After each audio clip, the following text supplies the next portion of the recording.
मी सुधीर मोकळ, डिजिओन इलेक्ट्रॉनिक्स अलिबाग. मी तुम्हाला top load heater आणि फ्रंट लोड हीटर बद्दल थोडक्यात माहिती सांगणार आहे. टॉप लोड हीटर मध्ये तुम्ही 45 ते 55 डिग्री पर्यंत पाणी गरम करू शकता, तर तुम्ही फ्रंट लोड मध्ये 20 डिग्री पासून ते 95 डिग्री पर्यंत तुम्ही पाणी गरम करू शकता.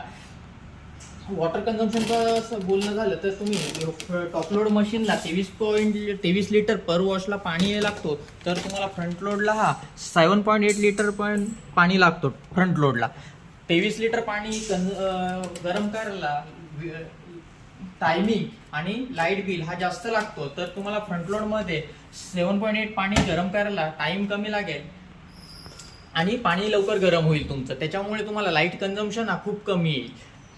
टॉप लोड मध्ये तुम्ही बघाल तर फक्त 55 डिग्री पर्यंत पाणी गरम करेल, त्याच्यामुळे कपडे पूर्णपणे सॅनिटाईज नाही होऊ शकत. त्या मानाने तुम्ही फ्रंट लोड मध्ये कपडे 20 डिग्री पासून 95 डिग्री पर्यंत पाणी गरम झाला आणि फ्रंट लोड मध्ये टंबल वॉश असल्यामुळे कपडे एकावर एक आपटून आणि 95 डिग्री पर्यंत पाणी गरम होऊन जे कपडे आहेत ते सॅनिटाईज होण्यात 99.99% कपडे सॅनिटाईज होण्यात मदत होते.